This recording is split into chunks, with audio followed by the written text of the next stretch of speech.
you know, where we can say, you know, this is Whitby, this is what we stand for, this is what we want to do. Okay, I mean, that's all. You've seen my notes and so on, you know, so I can talk about boring stuff, you know. You know, that's who I am, you know, and it's sort of, I'm a bit like Marmite, you know, you love me or leave me. Yeah, I'm a Marmite now. Okay, you're not me, Sandra, would you like to say anything? Thank you, I'll be on Marmite. So I'll just be quite honest really. I think most students know me will know I've been a councillor since 1996, I believe, when I first started out on the town council. I then went on to Borough Council in 2000, and that's where I've been since then, with a couple of breaks out for family illnesses. I'm not going to lie to you, through the elections, when I didn't get re-elected, it was a bit difficult to swallow, and I did think that was it. That's my day's done. I'm not going to bother anymore. However, I've been a councillor for so long, and I love where I was born, which is Whitby. So I fight for it tooth and nail, and I find it extremely difficult to step back and not care about the issues that are still ongoing. So the only option I can do is to hopefully come and join you on with Town Council, where I can continue fighting for causes that affect us in town. That decision is now in your hands, so I don't think I can say any more unless anybody wants me to. Thank you. Okay. Steve, would you like to say anything? It's puts me in a funny position because I don't know what to speak about myself. I came to Whitby originally to look after my mum and dad after the shop was closed, the post office was removed. They're getting worse, so I'm having to stay. And it's time to build something other than just being in the shop all day, where you can make a change for other people. There doesn't seem to be a lot of change going on, and it's time people stood up to other people and did it. I'll give as much help as I can. Whilst I'm in the shop every day, 7 days a week, I have a lot of people coming in all the time, expressing their feelings and problems and things like that, but there's nothing I can do at the moment. And they all, I can get a laugh out of them and tell them what they need to do. But if I can make a change for them, they'll get every help I can give. It's just how far you can go. And it's two people told me to apply for this.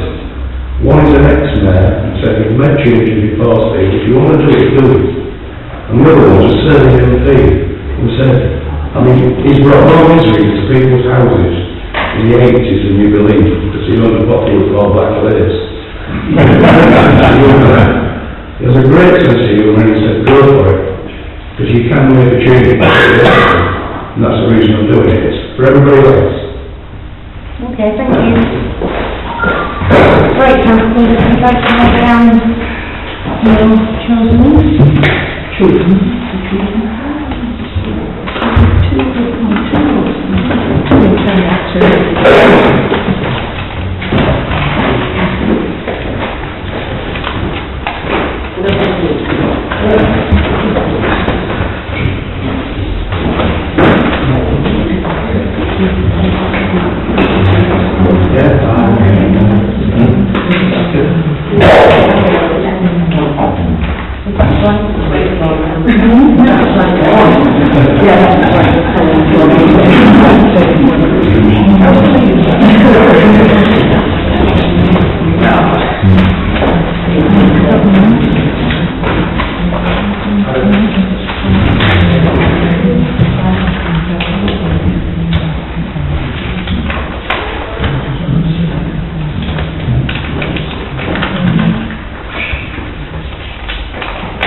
Right, the two successful collections are Sandra Turner and Rob Barnett. Right, come and take your feet.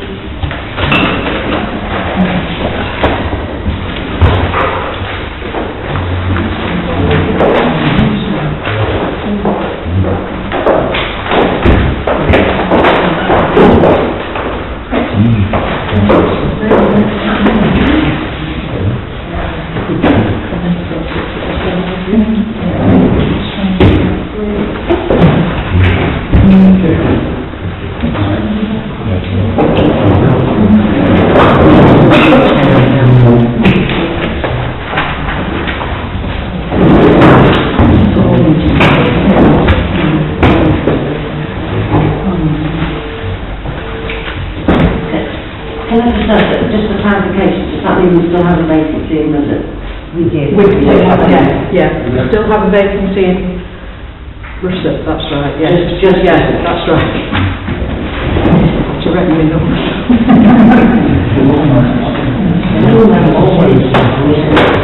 Yeah, we need to reapply. Yeah. We can't change it now. You have to apply for a specific. Because of the sector. But there's no reason why. Unfortunately.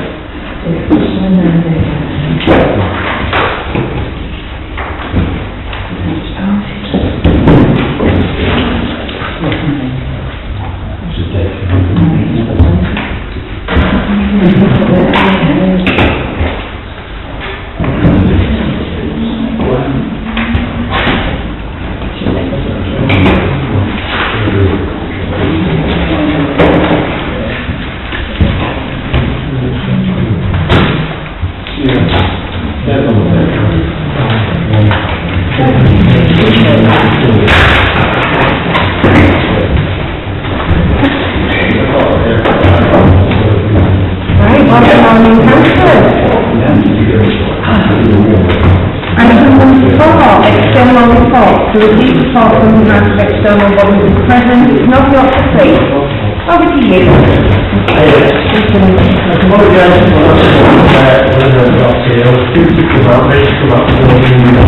We applied to serious including the possible settlement of the share management to the paper of the course of the evening. I'm going to stay this week, this month. I looked at the current figures against last year, quite well down. Last year in total, 86 crimes were down. This last year we were down to 70. As for criminal damage, they're down to 10. Well, last year, with 11. We've had a development on the RC that someone's being dealt with the coffee. Initially that was put down as accidental damage by fire. There's a lot of hard work from the officers. They managed to get some CCTV of the guy setting the bins on fire. So he's actually been dealt with. I thought it had to be sensor checks. I think got back on Friday. But anyway, that's up on that last year. We had 6. Well, that shows on the individual stats where people have been entering garages and making things like that. Actually garages. So although it says burglary, it could be garage and not an actual property. Drugs, we've got 3 offences. Last year we 5. Fraud stuff, issues on 5. A lot of that's the people ringing up creditors from BT and tax office asking for bank details. They get dealt with by action fraud. So although the crime is taking place, they're not actually getting any of people thankfully. Are any of the broadcasters do know sort of face-to-face stuff with people knocking on people's doors? Because there was, I know there has been an issue in the town with young men who someone thinks was claiming that it's part of the parole. Stuff like that's not dealt with fraud. That comes under the Breach of Defence Act. Right. They get dealt with, and what we normally do if we can get hold of them, we seize the goods and then report them for peddling without a licence. comes in a real age tax. Fraud is if somebody goes into a restaurant and doesn't pay, knowing they can't pay, or taking fuel from a fuel station, that can be put down as fraud. But a lot of these where they're ringing up from out of the country, and that's dealt with by the police. And we get reports back from them on a regular basis, because some people don't report it to our yards. We'll bring that to fraud direct, and we get a spreadsheet every month with the names of people, and we tend to do follow-up visits. The other miscellaneous crimes against society, that's all level from last year. Public order offences, that's to 9, last year was 7. Sexual offences, same again, 1. We have no ongoing sexual offences being investigated. Someone has been arrested, I think it's waiting on investigations. Theft, last year we got 16, this year we're down to 9. Vehicle offences, exactly the same as last year, 4. Violence against a person, last year we got 39, this year we've got 21, so it's quite a good improvement on last year. There's just a few other bits on the reports. There's some criminal damage in present place, report damage to a front door. Well, that was under the call from the HMRC. They're all present criminal damage to a vehicle by Keane. St Anne's Stadium, we had a damage to a shop front, and that's ongoing. That was, we've got the CCTV footage of the guys concerned. It's been put down as criminal damage. It was a stag party that was playing about and trying to do damage to that one. So we're now trying to identify the people concerned. Broomfield Terrace is one male detained for assault on police. My colleague, he was pushed to the ground and I got kicked on the knee. Somebody's been in custody for that. It's ongoing inquiries.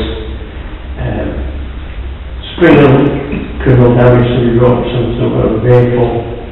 Again, Springhill for forgery. That's because we reported it to the police station. So it's actually being dealt with by selfie auction. Crescent Avenue, theft of a motorcycle, that's been put down from the burglary job that's been sold from a property. Allen Place again, bike sold from a garage. So there's obviously people coming in from outer area. Normally they're coming with a transit van and do about 4 or 5 minutes here. Longbourn Road, somebody's been caught stealing DVDs from the court and decided to have a look at staff member. Theft of clothes was obviously that Sainsbury's. Male arrested for violence on Church Street, particularly female. I've heard it.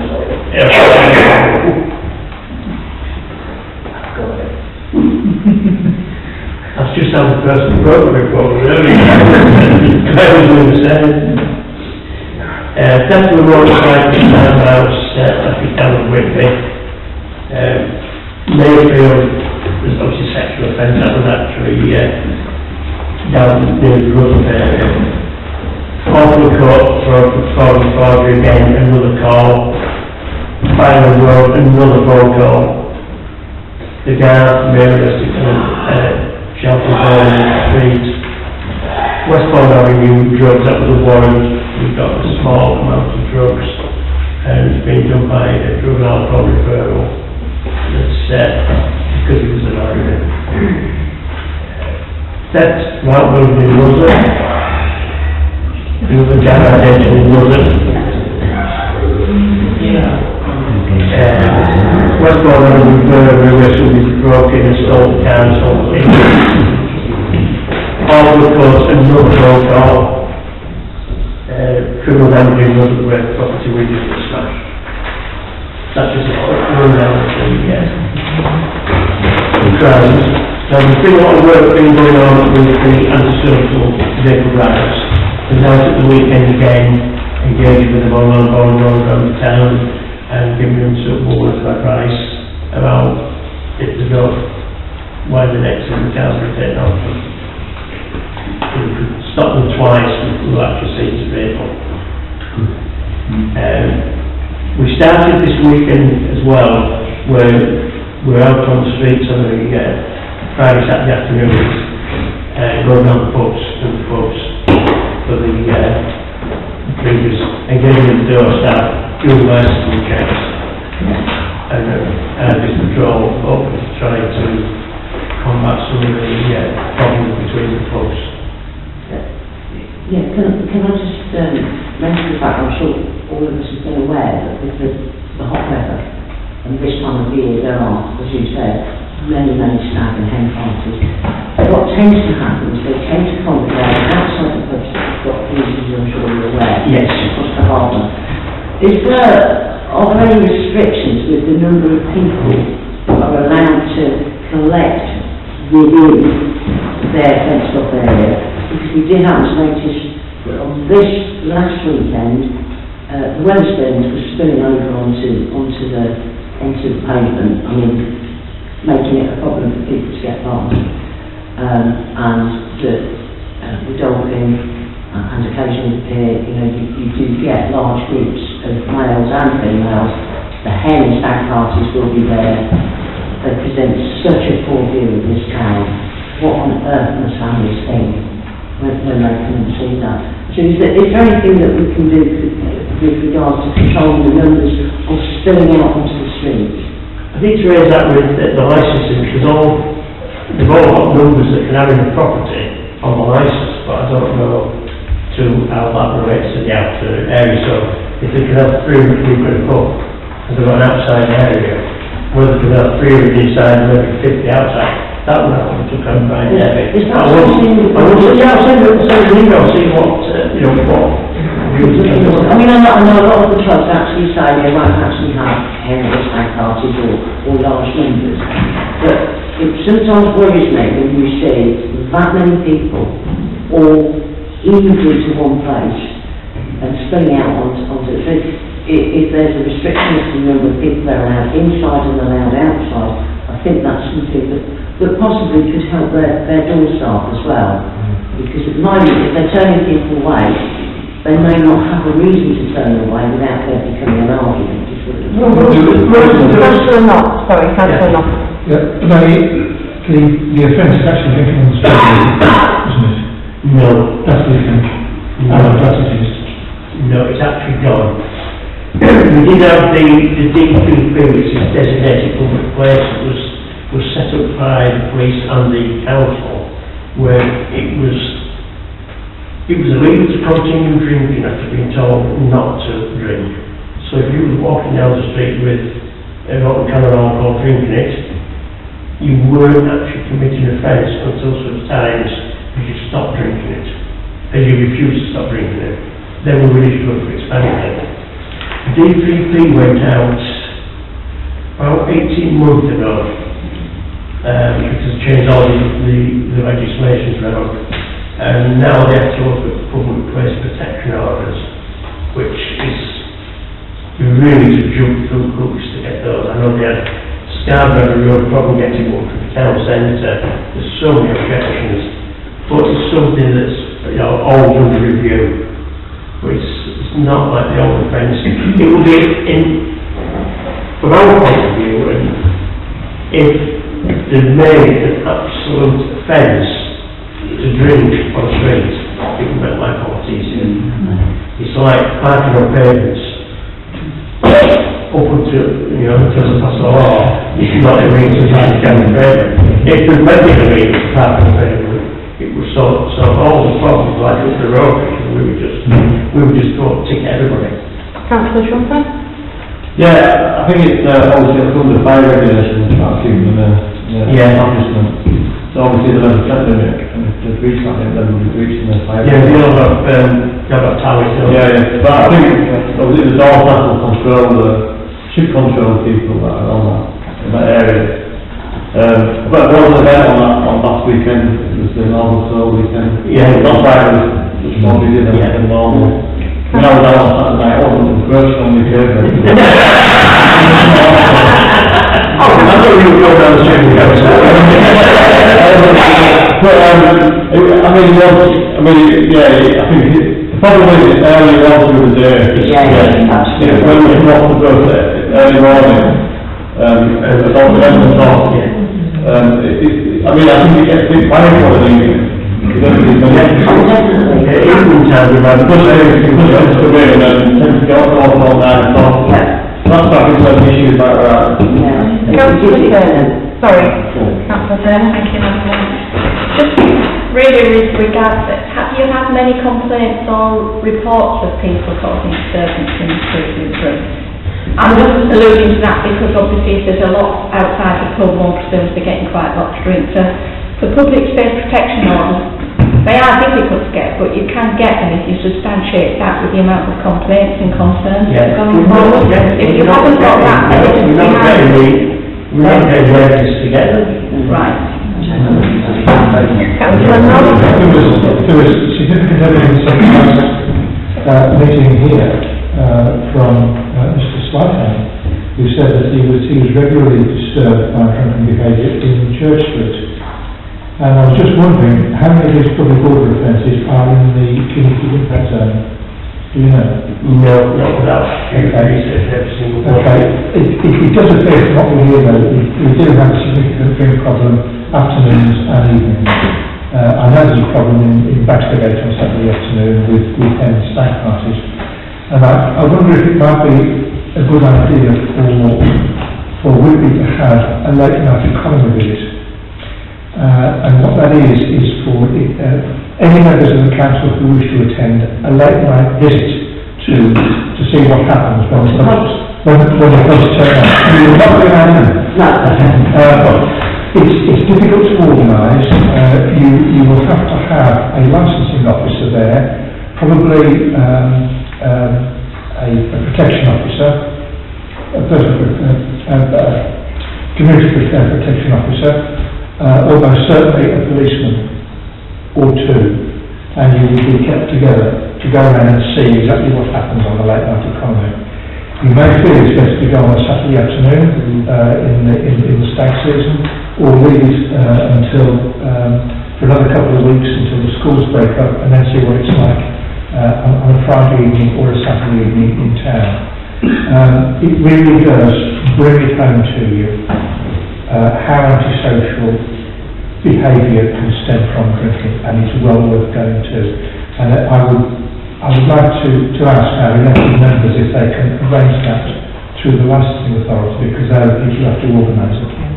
We could put it on the next planning agenda to contact the licensing department to ask if we could arrange that. I was just going to suggest... Sorry, Councillor Jackson. I was just going to say, I mean, obviously that where the drinking's happening outside the pub or the premises, then they've got planning consent to have that space, haven't they? Would it be worth the town council writing to the pubs just expressing a concern that there have been issues raised with drinkers outside those areas, in the hope that they would, the doorman would then, or so people would then be a bit more vigilant with that? We would either need to send a letter to every establishment in the town centre, rather than just picking up individual ones. I think it's over the CIZ ones that we should bother with really at this stage. Councillor Trumper? Councillor Trumper?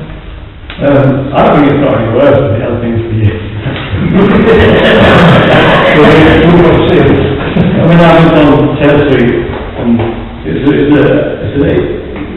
you get it basically every weekend. From the early 80s up until, it's just, I think if you're in the town centre, you're just going to get that noise, and it's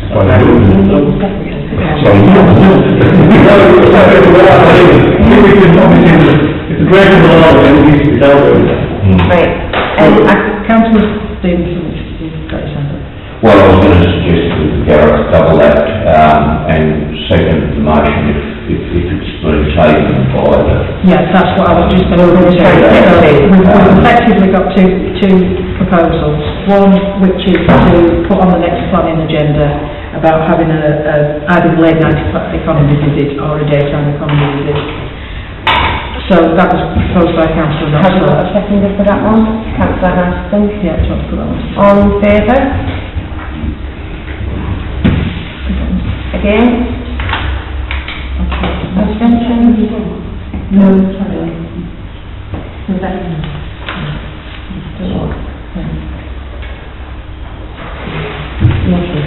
Yeah.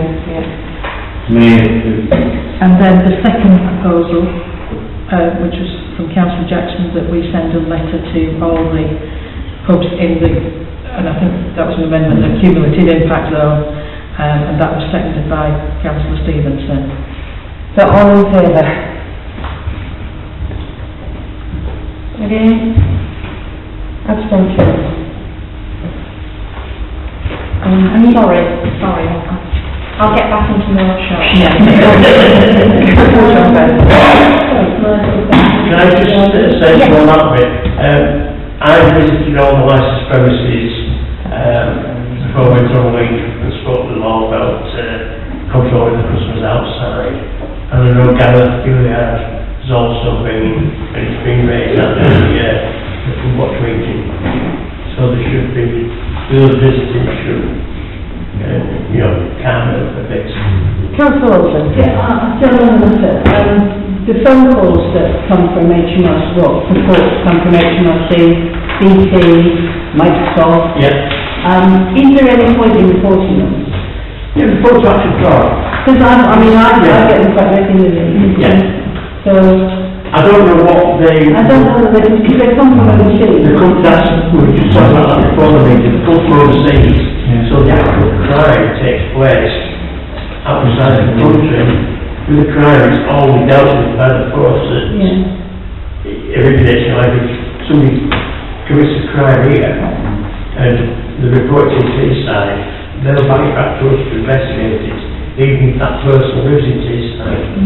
But it then just shows there's big issues there. I mean, when I get messages that switch off my BT internet. Oh, I'm in and I said before the meeting, say I don't probably computer, I don't know. Just a thought on that, it's very handy to have by your telephone a police whistle. And if you get one of those calls, you can just blow down it. Ain't a vape, wait for them. Huh? Ain't a vape on them. Gosh,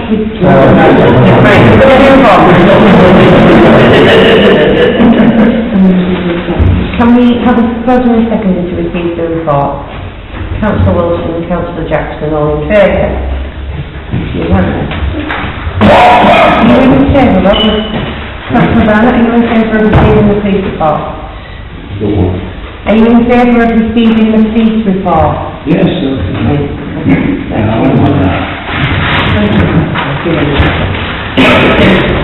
Right then, item number 5, public consultation for the council or councillor, sorry, I crossed it out. And I'm a bit happy. Has anybody got anything to report? I can't see very well here, and I've got my hearing aids, so sorry about that. I'm not sure about what exactly you want from us as a council report, and I wondered, because obviously there's just a few to us here today, and I can tell you about the things that I've been doing involved. But do you get anything official from Scarborough Council, from the... We don't get copies of any meeting in Scarborough. Yeah, these days it's all on the website, so it is basically what we pick up. But in the past, Councillor Barnett just used to report on the things that have been discussed recently and which were the current topics. Okay. So what I'll say for now is that in the future I'll come back a bit better prepared, and like someone said it as well, but of what I've been doing, because I don't think last time you knew what bodies I was on, our bodies. Obviously I've been to all the meetings and everything later. I've been, we have a, in Whitby, the Whitby councillors have regular drop-in sessions at Whitby Library now on Tuesday, which we mentioned last time, so we've had people come to that. I've had a lot of people coming with issues that I'm trying to deal with my constituents, and some people outside of that, some, you know, are ongoing, so I've been very, very busy. I'm on North Yorkshire County Council's Health and Scrutiny, I'm on Scarborough Borough Council's Scrutiny, I'm on Standards, Scarborough Borough Council, I'm on the very Pickering Internal Drainage Board, which I know sounds a bit strange, but actually is very important. It's about water and linked in with planning. I'm on the subcommittee for planning, and I'm also on the Sparse Rural Network, which is the national body, local government association body. So I've actually already been to every meeting, they've all held meetings, you've been to one of those. Obviously I'm new, so I'm learning what those roles are. The key thing that I think people here need to know, which is about Whitby Hospital, and how much that is in the domain of the public, I do not know. Scarborough Borough Council obviously, Whitby Hospital is to do with the clinical commissioning group. And prior to me being elected as a councillor, I've been very concerned about the X-ray department and about the refurbishment. So when I went to North Yorkshire County Council's Health and Scrutiny, I did ask about what was happening, because it came to my notice that, and I may or may not be right with this, but that noted that the clinical commissioning group has not actually commissioned for new X-ray equipment and such. And so I wanted to know what was going to happen with that, and what I discovered was, prior to becoming a councillor, is that Scarborough Hospital run our X-ray department, but they're a different health trust. So I went along to the Humber Trust meeting a week or so ago, and spoke to the chief executive there, and asked her what was happening with the refurbishment, because I think everybody here will be aware that the X-ray department, the X-ray equipment needs to be new equipment in the new refurbished hospital. And in the conversation it became clear that she was saying, well, she kept saying if, and I said, well, you keep saying if we're going to have an X-ray department, what do you mean? She said, what do you want one for? And I said, well, we need one because of everything. And then she told me that we don't actually have a fracture clinic at Whitby Hospital, which I wasn't aware of, and apparently we don't. But what we do have is, so somebody, because I've got last into the hospital and I've had my seen to, and I've been to the fracture clinic. What we have at the minute is you can have an X-ray and you can have it stabilised, but you would have to go somewhere else. So I think we need to be very cautious here. We need to know a bit better what is going on. I've spoken to her, and she's given me, she said they've done all the statistics, and it's our GPs who use the X-ray department more than people just going because of an accident. And obviously we don't have accident emergency in Whitby, which is fine, but we've got a minor injury in it. And we need, for me, I don't know about everybody else, we need an X-ray department, I think, to have a proper functioning minor injury unit. So, I then spoke to, and when I went to North Yorkshire County Council Health and Scrutiny, I asked there, through the CCG, and they're going to write to us, I asked what was happening about the X-ray department. And I'm awaiting an answer from that. I then spoke to Linda Lloyd, is it, with CCG, and she informed me, because I said, well, what's happening? Because I don't know about you, but I feel that it's all gone very quiet about the hospital. And she told me that they're starting work in September. And I said, well, I didn't know that, but I don't anybody else knew that. Did anyone know that? I think we circulated something a couple of months ago here, where we were notified that they were starting work later in the year. Yeah. So we knew. But they keep saying it, don't they, and then it happens. It's, you know, it was meant to be work, it was meant to start last November, wasn't it? And then it didn't happen. But anyway, so that's one of our issues. I've been involved in that. With the rural networks, I went to London, and there are issues I feel around, obviously, we're rural here it's a town, but the issues that affect our rural villages affect people who live in Whitby as well, which is Wi-Fi, transport, getting to hospitals and things. On Thursday I'm going to a meeting in Newcastle. It's the launch of the rural networks. They're looking at a strategy for rural areas of plan. But when I'm into that, I can come back and tell you a bit more about it, because I think it might be useful, it might not be. I don't know. Okay, thank you. Thank you. Hello, everyone. Just to add what Sue was saying about X-rays, actually just came to mind that I've known a lot of people who need like diagnostic X-rays for various things. You know, it seems daft that there's going to be even more journeys to Scarborough or Middlesbrough just for an X-ray. It doesn't take very long, you know. And they've made a good deal about, you know, like a virtual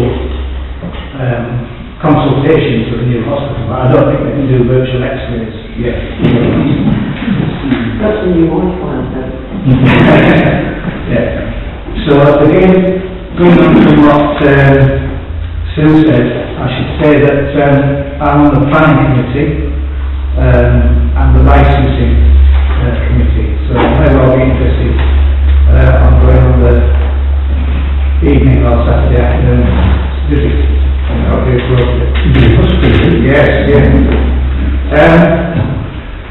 I actually, for my part, picked through a few things that I thought were most relevant from the latest full council meeting.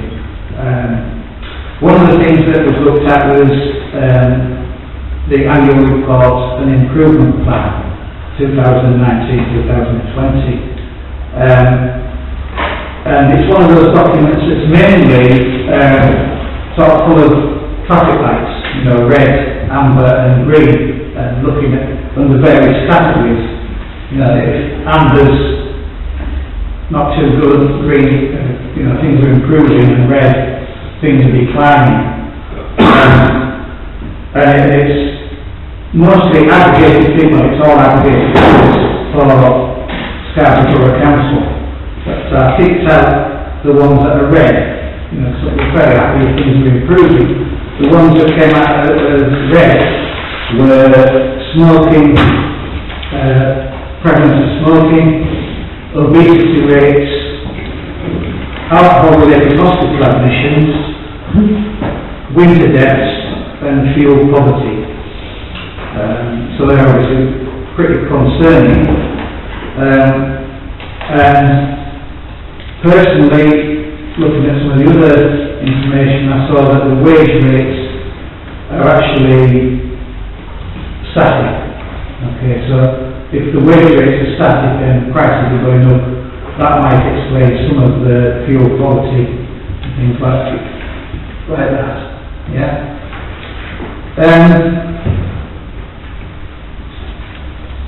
Local information, quite the most striking thing was that the leisure centre in the last year has seen a 25,000 drop in usage figures, which seemed a massive amount. And well more than half of that is women, believe it or not. females going less to the leisure centre. So I think, that's really I think you're talking about 150,000 visits, 20,000 drops, quite a big drop, I think, yeah? So I think that probably needs looking into a bit more. I don't know if that's a reduction in the classes that they put on. They do put the classes on, but I think there's been quite a reduction. Some of the evening classes, daytime classes, and if you get 20 folk in 4 or 5 times a week and you drop, whether it's a yoga class or a spin class or something like that, that could be down to it. But it can come to money. That's how we some of the obesity as well. Well, the obesity things are much wider than the legislation side here. Councillor Wild, did you want to say? Could I just make the comment that I used to go to the leisure centre, I've stopped going because of the hygiene situation, the changing rooms are absolutely awful. And I don't think I think customers might have a lot to do with it, but they don't seem to have done much at all.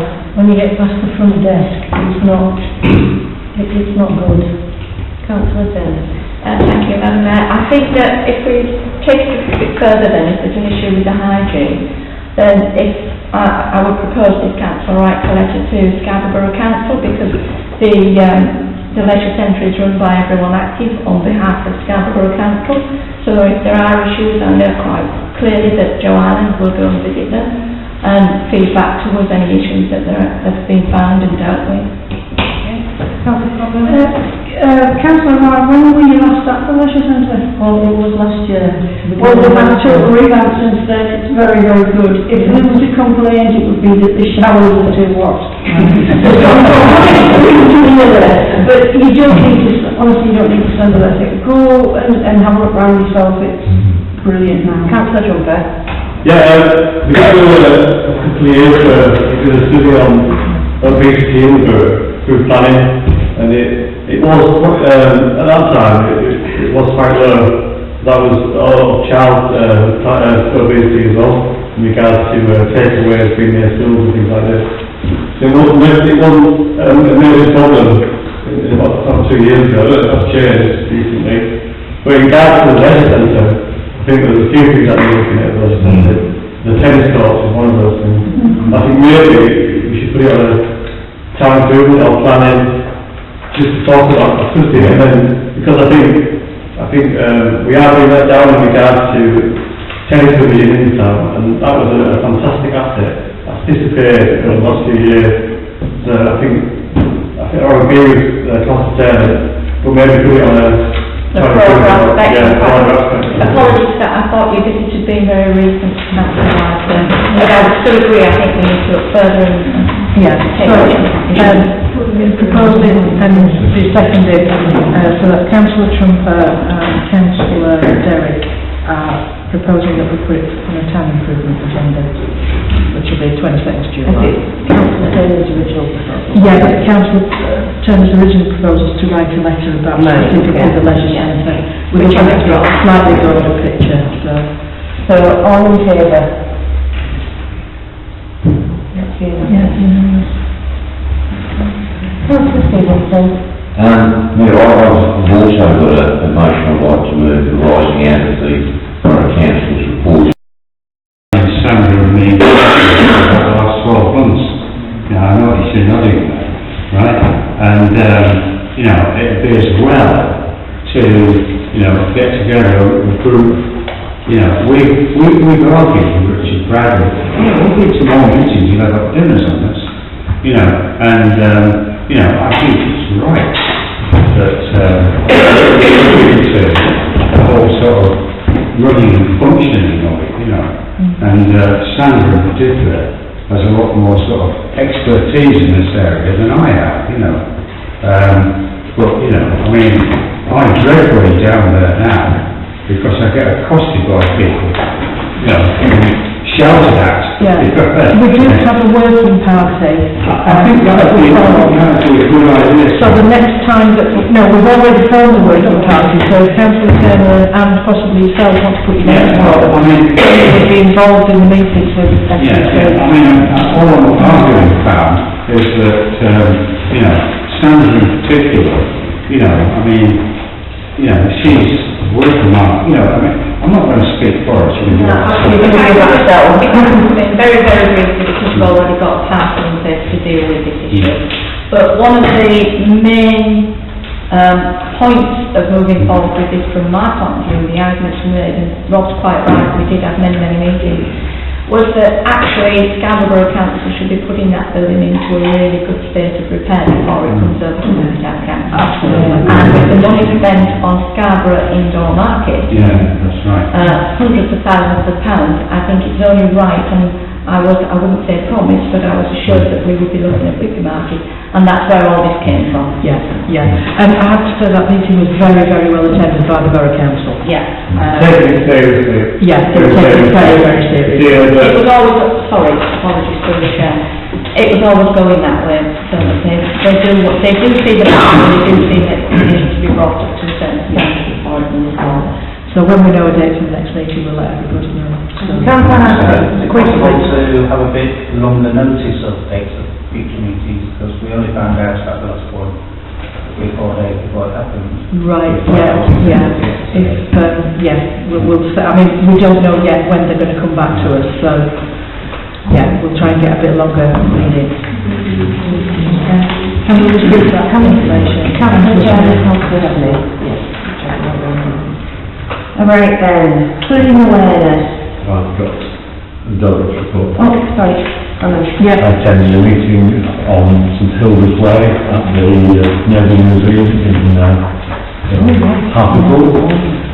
Very constructive meeting, they followed the funding in place.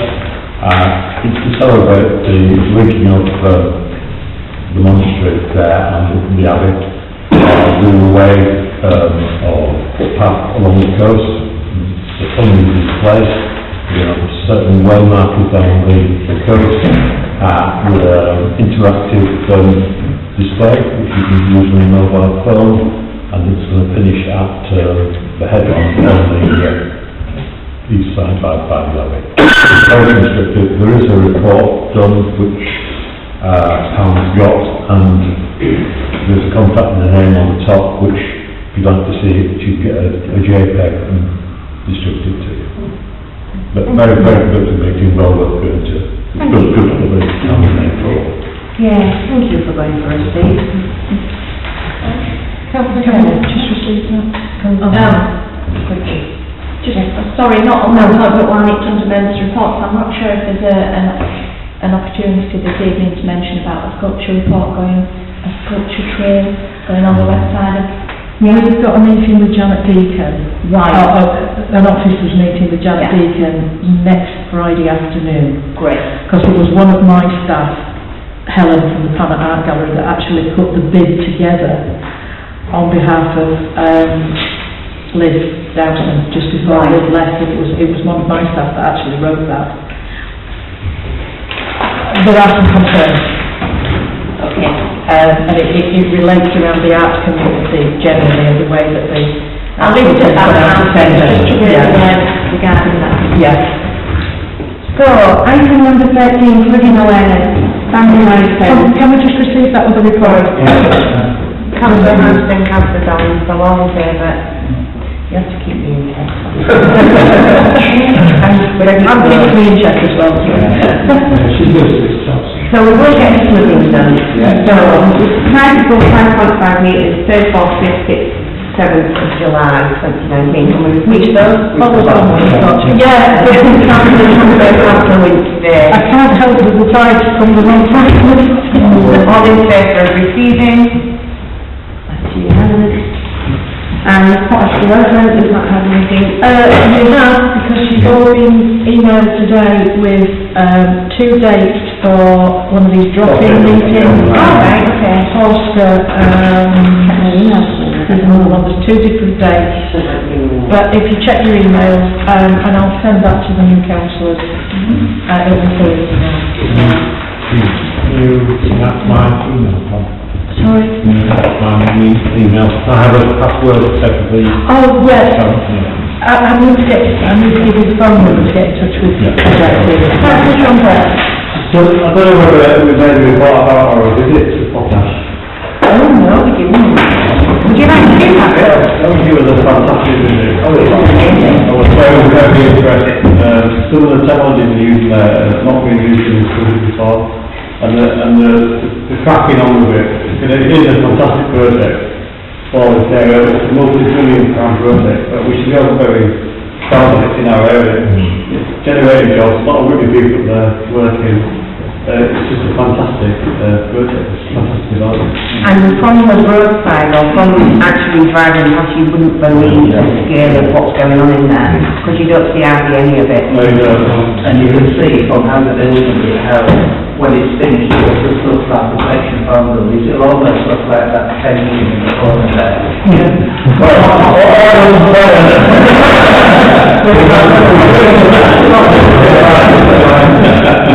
And they do really good, it'll look like. Right, so no meeting in August.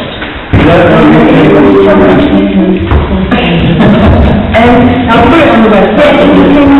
Pre-coffee confidential, part of the UK and hand them back in. Thank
you.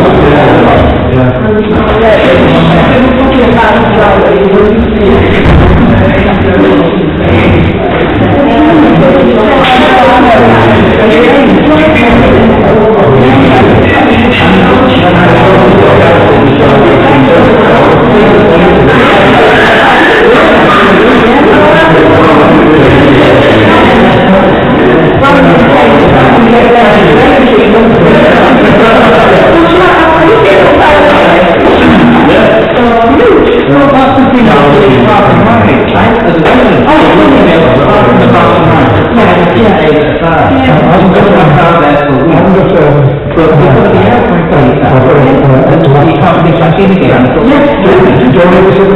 until council Stonehouse finishes his report, if that's how you'd rather do it, resolution.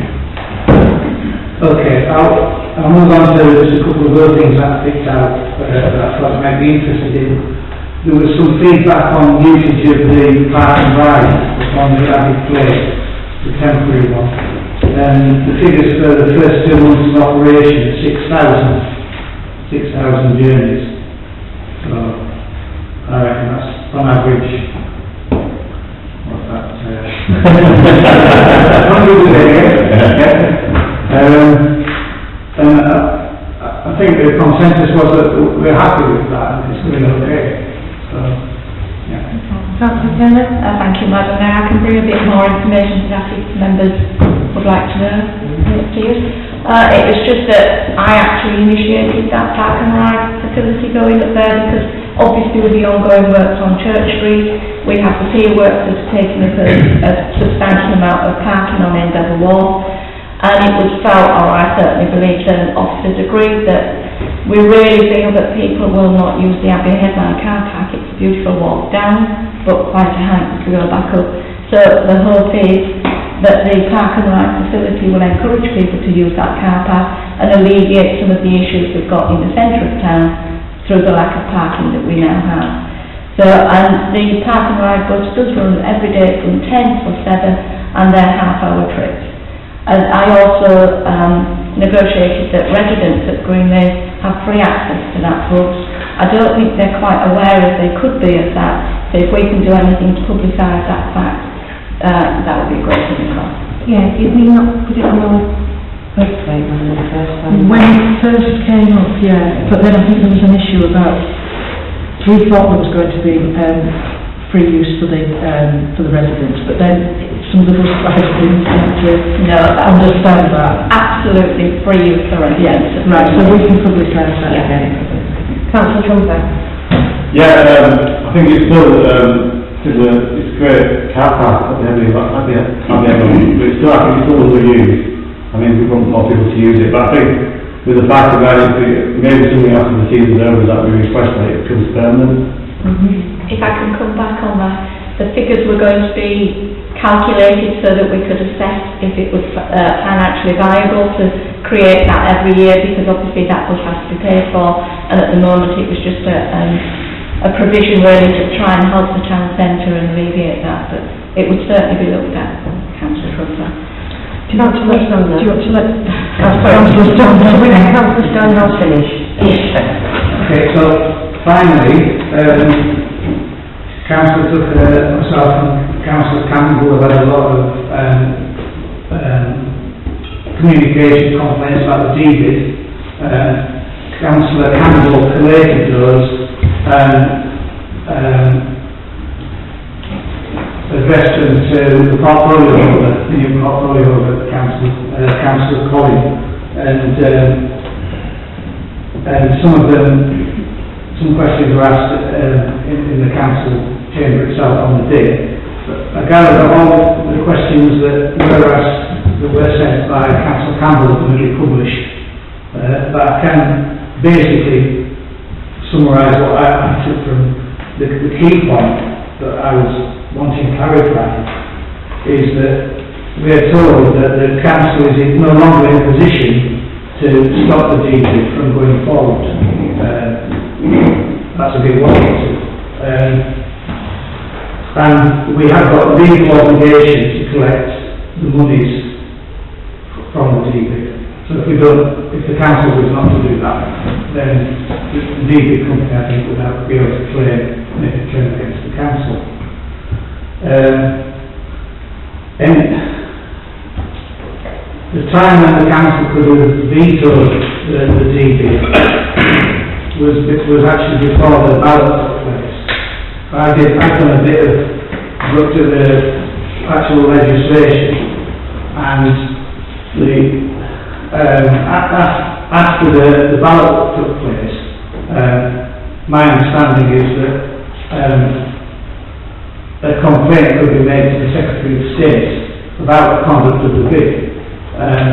and that complaint could have been made by the DB company themselves, or 5% of the electorate, 5% is the business. 5% of those items at the levy. That's it, yeah, or Scarborough Council. So there's three groups of people who could have, and that would have been on the basis that there was problems with the ballots and the way it was conducted. They could have affected significantly the outcome.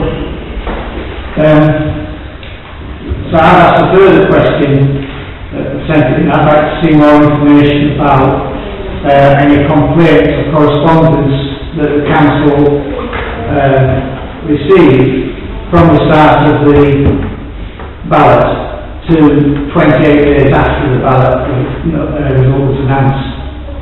Because that was, I think as we probably know now, it was 28 days afterwards that was sort of the cut-off date for the appeal to the Secretary of State. So that's what I want to say about that. Thank you. Councillor Cumley, you want to speak? Yeah, just for clarification purposes, I've watched the whole debate that went past, that went down. Councillor Collins did indeed say that the DB body could take SPC to court. And that would be an interesting move, because they haven't got any money until the tax bills are sent out. Secondly, Council Knox was throwing out on the list that there was an undertaking from Scarborough Council that there would be a full consultation with businesses prior to the bills going out. And the other thing is that the council still has the opportunity to turn that down. There is a clause further on. On that note, we're having a meeting tomorrow evening in Scarborough, so I won't bog you down a bit at this stage. Councillor Coglan. When B&M first came to Whitby, when the representatives came to talk to us, I asked them, and other people did as well, asked them about traffic lights on the junction. They've arrived, the store is very good, it's very busy, and that junction is absolutely horrendous. It's the government's fault. This is not relevant today. We need to put a more road forward again, or we've already done all this. Yeah, but it needs down to the highways. Right. So, Councillor Barnett. Yeah, just to change the subject a little bit. You know, as you know, when I was on the council, for 3 years, the accounts have not been audited. I want to know why. We've heard from the Borough Council. Yeah. I think we need to get on, I think the deed is coming up later on in the meeting. I think we need to get on and proceed with the meeting. Okay, yeah. Right, thank you for your... So we'll move on to the DB. Well, still a step out, just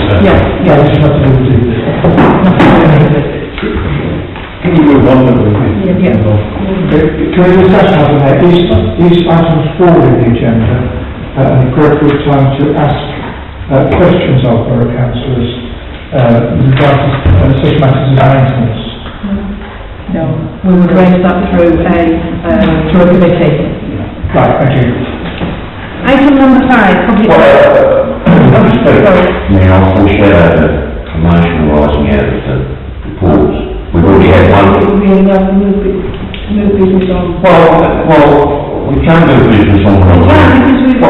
With respect, there was a motion moved during the course of those reports about one of those matters, and I was polite enough to wait until I actually asked you, would you rather I wait? And you said yes. What's your motion, Councillor Stevens? Right, thank you. It's in relation to Whitby Hospital. And I believe that we ought to be writing to CCG requesting clarification on the issue of the radiology department.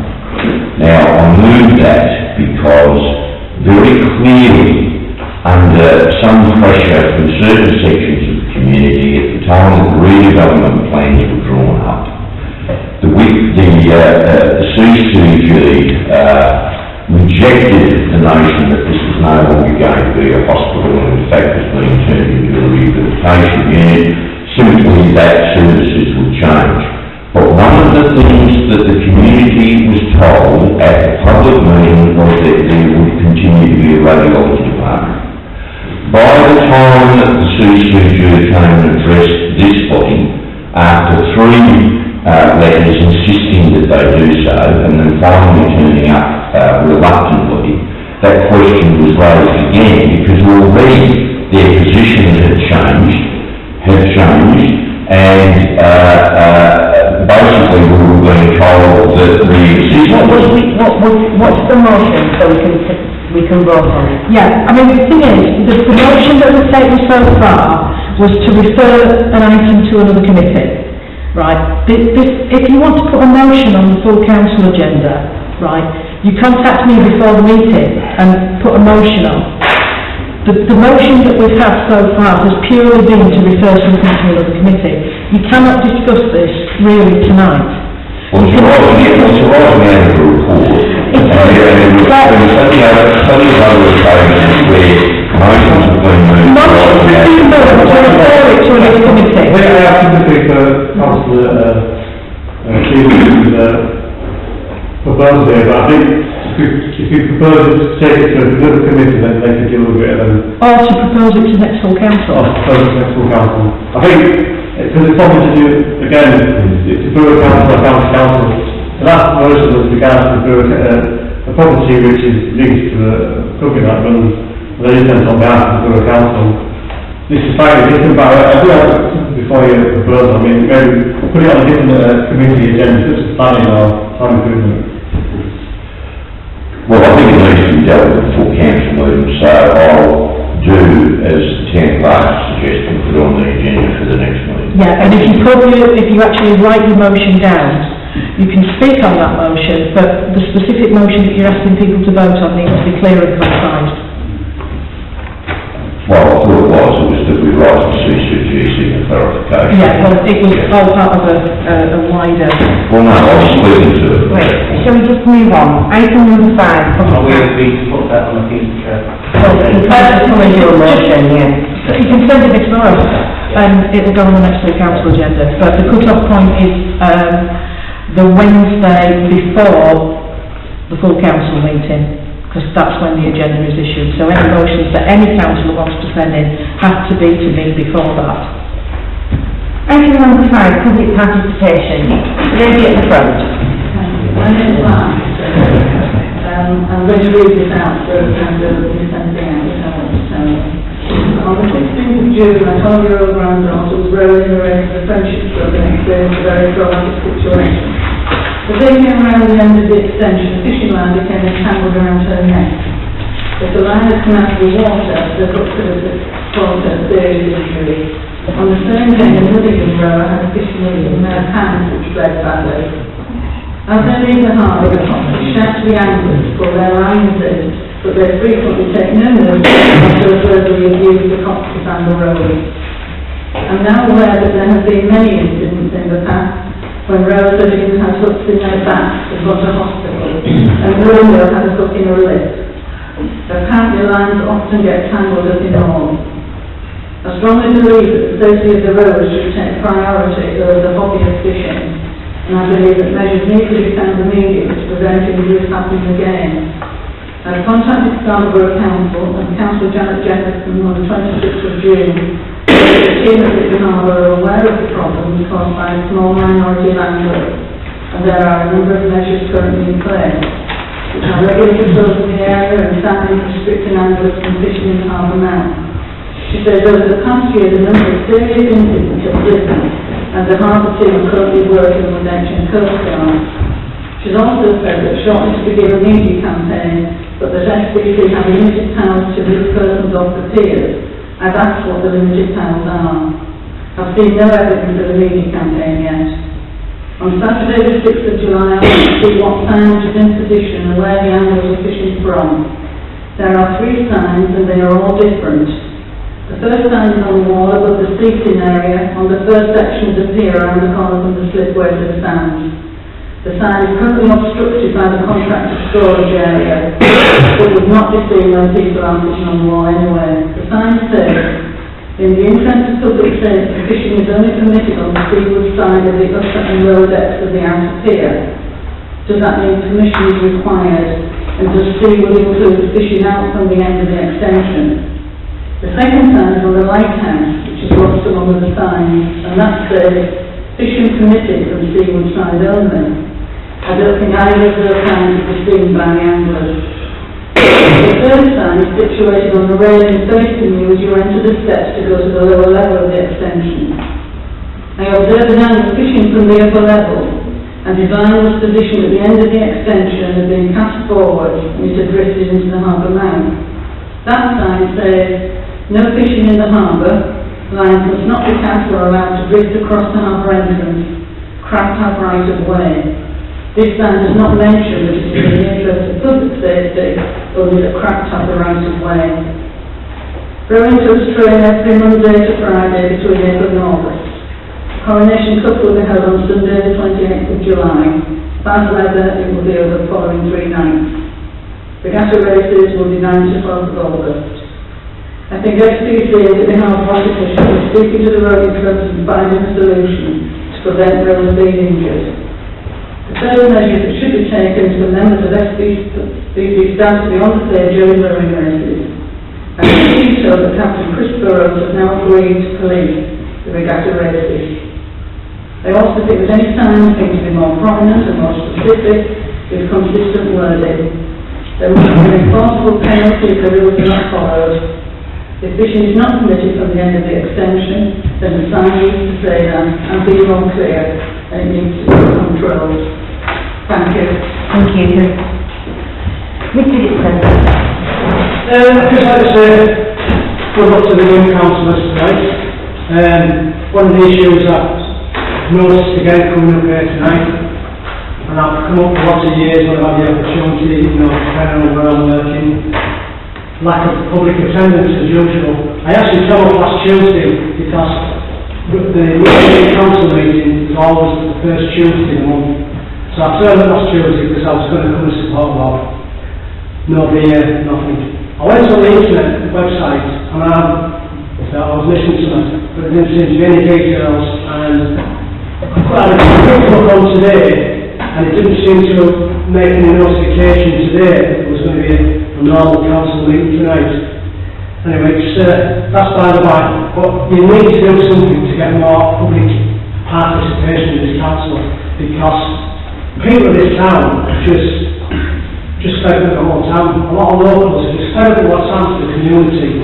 I mean, obviously a lot of people have moved here, but they don't. The people who've moved here haven't been here long enough to see how the town has changed.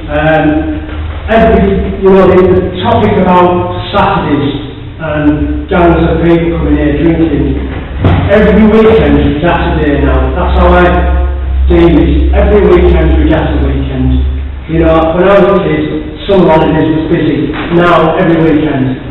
The parking situation is terrible. I mean, I was outside my house the other week, about a third of the houses where I live on my side of the street, holiday houses, were all pulled up. I said, can I help you? He says, you ever seen when you're going to move your car? So obviously, I never come to blows, and it's just like back to the wall.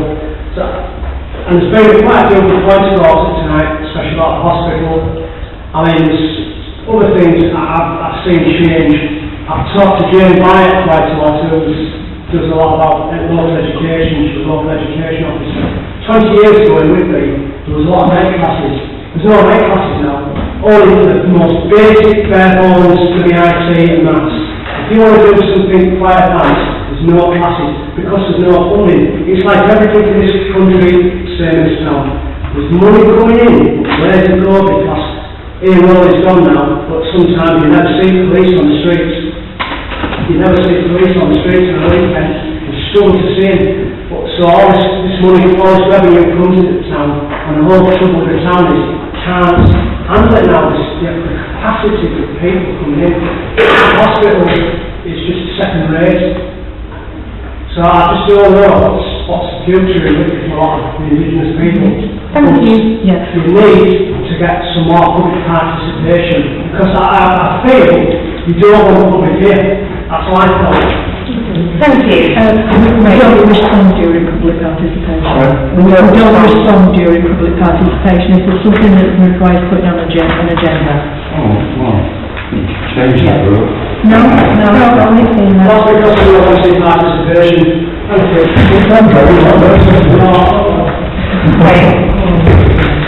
So, yes, Can we pass those consent on to the town improvement committee? Yes. yes, so can we propose that we move item 8B to our next agenda item? Yeah. Yes.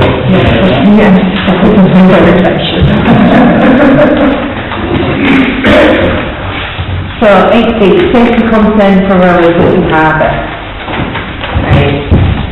Councillor Trumper. Yeah, I've been on their issue for many years, and I don't know, I think we try to deal with it, and it always, the deal with it kind of stops it and then starts again. So, I mean, I think it could be a big issue. If someone gets hooked by a fisherman and it looks like the fisherman doing it ourselves, some kind of assault or some kind of sharing people from any of their environment, but it might be worth informing us that this is going on and getting them to investigate, look into it. Councillor Wise? I spoke to the Harbour Office about this situation, and I asked them what actually was the penalty, what could they enforce on people doing this fishing in the harbour. And they said actually they can't do anything. The only thing that can happen is like when the lady's granddaughter and the child with the hook, if the person had still been there, they're going to get the police, but they said that this person hot-footed it off. It is a police matter, and that is the only thing they can do. What they've said they are going to do is they're going to have, I don't know what they call them, harbour wardens, what they call, I don't know. They are going down when they can, but they admit that that's not good enough. So I asked them if they could contact the rowing clubs and get their list of when the people are rowing, and they actually have somebody in attendance just up to the regatta and past, to make sure that people are actually doing this.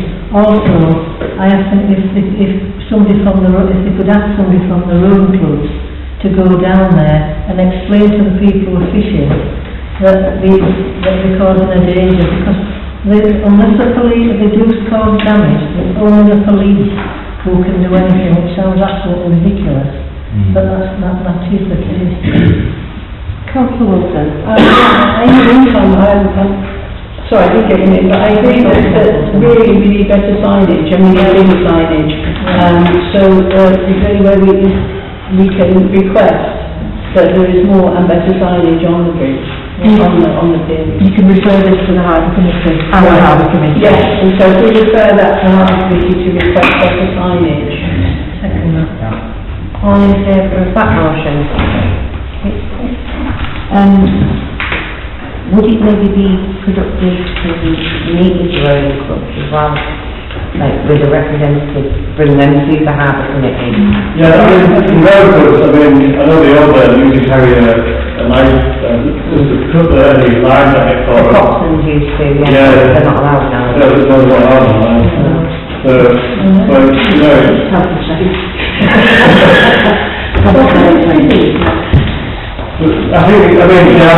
Last time I was down there a few years ago, all the time they do fish on that side of the harbour. But you do see people doing it. We've got the full report including the photographs from Mrs. Matheson tonight, so that can go on to the next harbour agenda. But there are perhaps other things as well. I mean, surely there's got to be some kind of penalty. Yeah. Well, I think it should be the police, as soon as something like this happens, it should be reported immediately to the police. And as soon as it's reported to the police, they might be able to get down there and catch them. Yes. That, I think, that could be a good detail to catch someone. The police getting them, and charging them for what they're being told. Councillor Winstead. Can we invite the police now, master civil next harbour committee, so they're aware of what our concerns? So, the next couple of weeks, and then we've got a suggestion to invite the rowing club, so we're also saying the police and harbour master. the harbour master. So, the original proposal was Councillor Wilson, seconded by Councillor Wilde. Will we take those two amendments? Absolutely, Yeah. yeah. So all in favour of that proposal? Councillor Barnett? Are you in favour, Councillor Barnett? Oh, yeah. Thank you. Councillor Winstead? It's very sort of whether in the meantime we're able to speak to the contractors, because Lady said that there are signs that are being obscured by contractors, so whether that's something that we can do immediately somehow. Just relocate the sign? Yeah. Well, relocate the obstruction, that's obstructing the sign, which should be alphabeted, and we have a reasonable good relationship with alphabeted. No, I'm not going to follow that, it's not personal. Right then, so, item number 6, mayor's report. He's not here. Councillor seconded by Councillor Smith.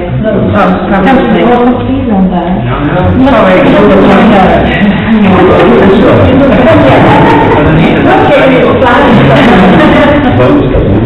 All in favour of receiving that? Yeah. Item number 7, purchase report 7, by the council for information only. Yeah, there was a letter sent regarding the debate. Now, although I've had a sort of email response, basically all it was saying was, yes, we will come and meet. I'd asked for dates when they thought that they would like to come. But I pointed out to Carrie Carruthers that this would be to a public meeting. And she came back and said, oh, well, in the first instance, we'd probably like to meet informally. And that was the last I heard. Okay, can we pick that up? Yeah. Yeah, I don't think they like the idea of this. Well, I'll probably like to make it for me, I actually don't see the point. Yeah. Can we just have a movement? Sorry, Councillor Knox. So if they, then rather than the concerns about the bid, I don't think they should be allowed to meet informally. What have they got to find? What have they got to find? I mean, Councillor Collin at the last council meeting gave answers to questions very, very similar to the ones that, to the comments that I made back in February, March. And there's significantly no difference between what we said. Myself and the DB group and the authority all will have to abide by the DB regulations of 2004. And there is no evidence to date to show that they have failed to do so. These people know exactly what they do. They put on a lot of bids up and down the country. They know how close to the wind they can sail. But as Theo says, there's a meeting in Scotland tomorrow night, it will be a rowdy meeting, I suggest. We're going to keep it as calm as we possibly can. It's like to rowdy, and a lot of these things will come up for discussion, but you're limited in what you can do because you're constrained by law. And the authority is obliged by law to collect the levy. Right, just on a very quick note, I think this is quite important to us as a town, because Councillor Steve Higgins actually told the local democracy reporting service that he saw the DB as a partner to the council, i.e. Scarborough Council's ongoing town centre strategy. So he sees the DB as a strategy move for their town centre. We haven't had any input. Councillor Sinclair. Yeah, there's some few concerns that are arising after talking to a few people. Just actually quite close to home, in regards to, potential people to be made bankrupt, the payment of people, sending various to collect people who don't want to pay, who's going to fund that? And it's, that's going to be the Whitby taxpayers, the borough taxpayers funding that. Yeah. And if a big organisation that's been in the town for many years goes out of business because of it, it doesn't really, trying to create more business, not to put people out of business. There's a few concerns that are coming to fruition at the moment, which I think need to be dealt with. One last point, Jeff Councillor, quickly.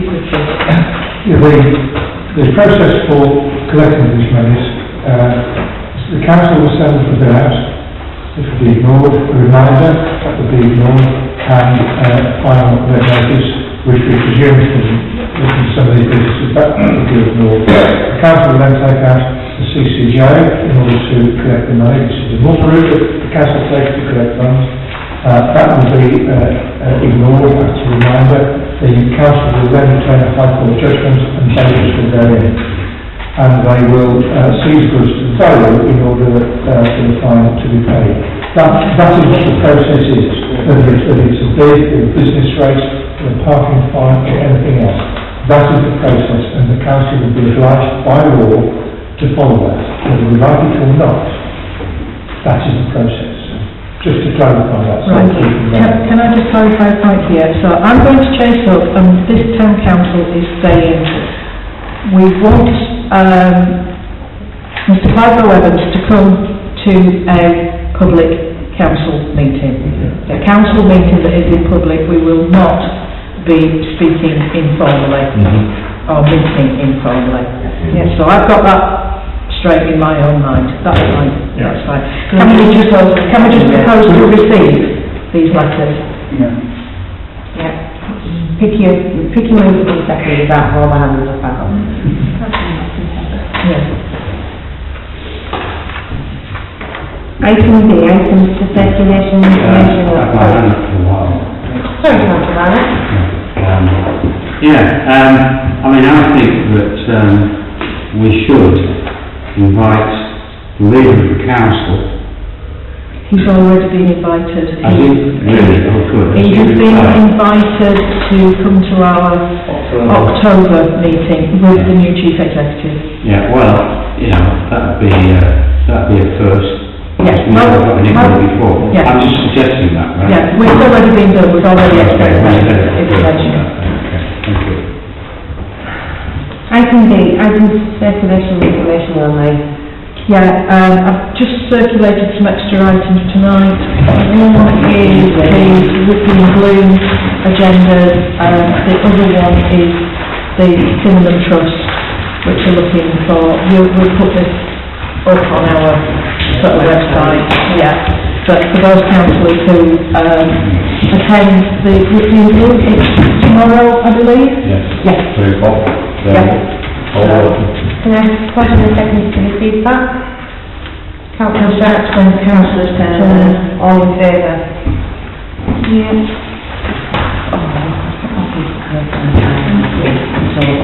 Yeah, right. We've got some councillors also. Vacancies to substitute on committees and vacancies on subcommittees. There we go. There we go. We are one substitute short on the planning committee. Councillor? I'd like to nominate. Everybody? Yeah. Anybody else? Councillor Knox? I'm not doing that. Okay. We're still on the planning? Oh, no, I think you just put his name forward. I'll go off to it if John wants to, honestly.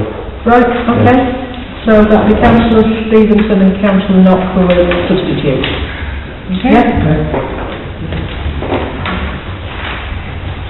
Can we just, we'll take a vote all at the end. Right. with one substitute short on our finance committee. Anybody interested in that one? Councillor Stevenson, anybody else? No? So, Councillor Stevenson for that one.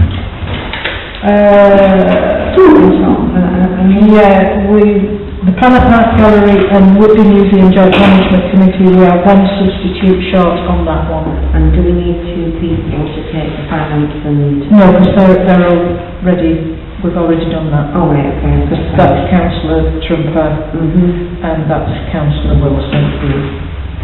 So we just need one substitute. Anybody interested in that one? No? Not now? Councillor Akers on that one? Don't need anybody in Harbour, don't need anybody in Planet Park. Town Development and Improvement. We are a substitute short on Town Development and Improvement. Anybody interested, Councillor Turner?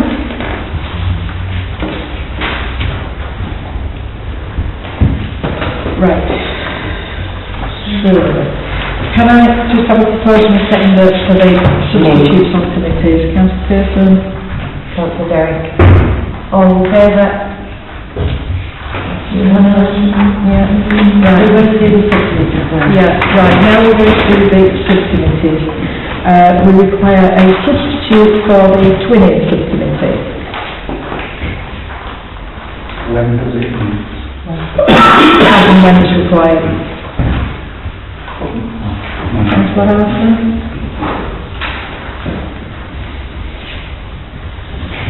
The allotment subcommittee. Right, we need 3 people for the actual subcommittee. And then a sub. And then a substitute. So who would be voted in the allotments? Who would like to? Councillor Councillor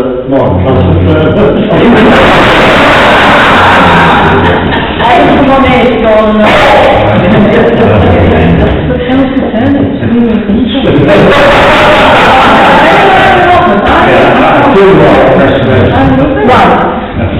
You're in. So Councillor Barnett has put his name forward for the allotment committee. We still need 2 more. We are only just 4.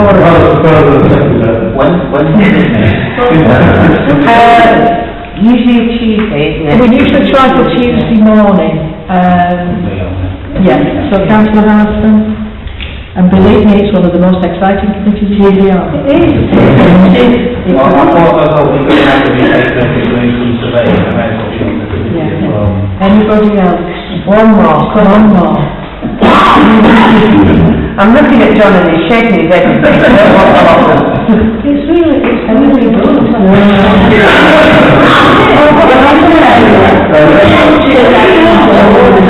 I'll say I'll go on it as and when I can make it, so if that's Well, if we all attend, then we generally all it out. The quorum's on the floor. I think no quorum up here, and one sub.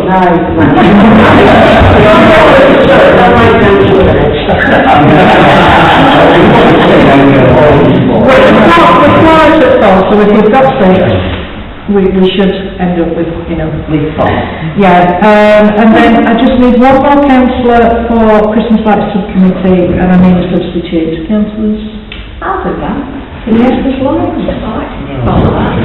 Yeah, a substitute, Steve? Yeah.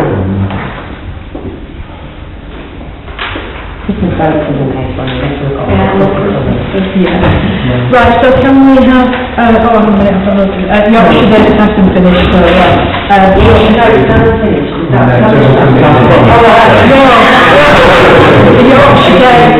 Yorkshire Day subcommittee will have to be finished.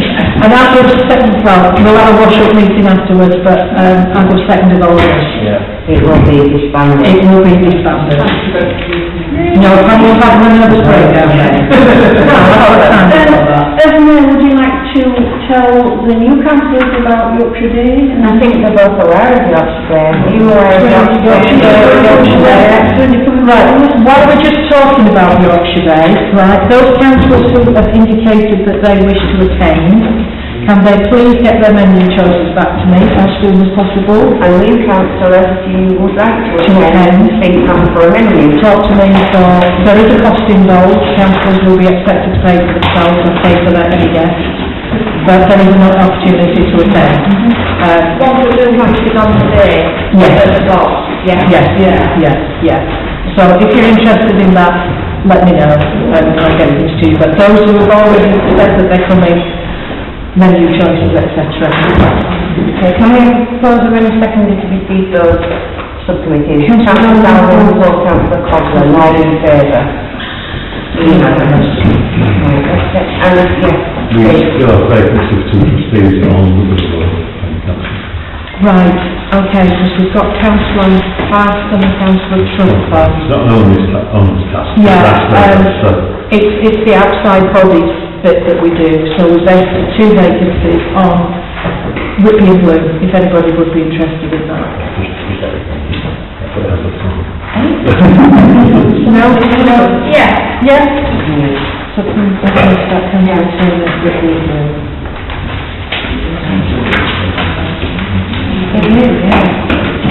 Yeah, can we just have a proposal second to receive that one, please? Councillor Coghlan, Councillor Marston, all in favour?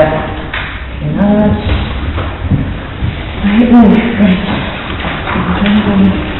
We've done the item 88, local industrial strategy workshops, Town Hall, 10th July. Yeah, tomorrow, bit short notice, but everybody can attend. Okay, so I'll probably be sitting all day away from my passport again.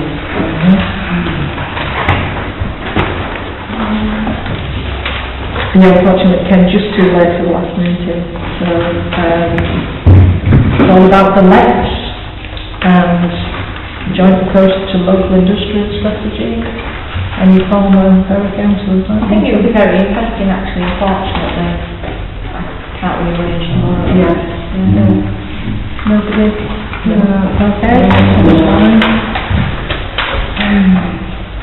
Proposing second to receive those. Yeah, can we receive those? Councillor Coghlan and Councillor Taylor, all in favour of receiving. That's unanimous again. Here we go. Dunby, we received it. Item number 9, committee recommendations, to consider and make decisions on any recommendations arising from the committee meeting. Finance, F112/19, approval of payments. Members approve payments on behalf of the council to the 18th of June 2019. Proposed by Councillor Mrs Elwell, seconded by Councillor Mrs H Coghlan, and unanimously recommended that the schedule of payments up to the 18th of June 2019 in the sum of £18,935.30 which is attached here too is approved for payment and is submitted to full council. Move it. Councillor Trumper. A second there, Councillor Stevenson, all in favour?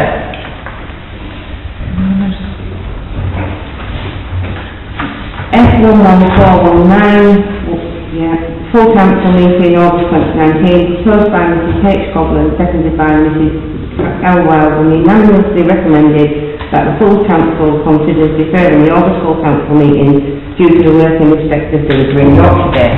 Move it. We're moving it. Seconded, Is Councillor Barnett. that you, Councillor I Barnett? was just seconding that. Yes, that's fine. Deferring rather than just doing away with it. Well, we're deferring it to September. Anything for August will be deferred to September. So all in favour? That's unanimous again. We want to be here. Item number 10, motion submitted by councillors, there is none. Item number 11, minutes to confirm as an accurate record the minutes of the following full council meeting and receive minutes of the committee meetings. Copy here. I move that we approve all items all in one. We take them all Just one. the minutes are we on 11 now? Yeah. Can I just really stop us from embarrassing ourselves? On 2413, and fishing areas are being designated by Scout Tourism Peterborough. Or Peterhead. Yeah, it should be.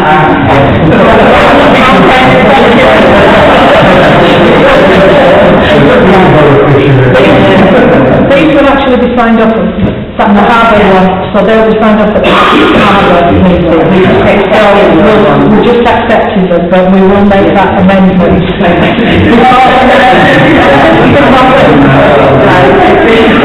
So we have the first quick monologue, have we got a second quick monologue, Councillor Dalrymple. Now, have we got a proposal to confirm the full council meetings and accept the committee meetings? Councillor Jackson and Councillor Wiltshire. All in favour? Councillor Wiltshire? Sorry, all in favour? Seconded on that one, Councillor Wiltshire. Councillor Wiltshire. So it's Councillor Jackson and Councillor Wiltshire. Yeah, thank you. Members report, to receive reports from members nominated to represent council outside bodies, have you got any response? The only thing we've got is, we attended the meeting about the town hall, do you remember? Right, town council's always expressed an interest in taking over the market, and in taking over the town hall, we would need the market revenue to support the town hall. We were approached by the Borough Council after the market rules were changed. I'm explaining this to the members who weren't on the council at the time. And we had our first meeting with them on about the 18th of June. Do you want me to report, or do you want to report? Basically, it was quite a very interesting meeting. It was quite a very positive meeting in the sense that we kind of agreed the next stage forward how to move forward with it in regards to the funding. They're going out at the moment to see if there's any funding available to do the work, which we might be able to get in and pay for the work. So we're at the stage, we're going to meet again probably in August to see if it is doable, if there is funding there to do it. But I think as well they want to, I was approached, they want to put something in the media to say that we're working towards doing this as well. So, and working together as a partnership on the town hall to improve it. That's where we are at the moment. Yeah, I mean, Once we set up the next meeting in regards to see where the funding is, then we can actually make a proper decision and move forward with it. yeah, the decision will be, if there is funding out there, that the town council join formally with the borough council to make a joint bid for funding to improve the town hall, bring it back into... Make it sustainable. Make it a sustainable building. I mean, the town council's had ideas for many years where it could be used for, but the longer term aim is that when everything is up and running properly, the town hall has been refurbished, if the funding bid is successful, that at some point the town council will take over the day-to-day running of the market. And obviously part of the negotiations will be which way the funding goes, everything else. So it's very, very early stages, but Scarborough, I think, want to put out a press release that, you know, we have started this discussion. Councillor Barnett. Yeah, I think this is something that's been driving Sandra and me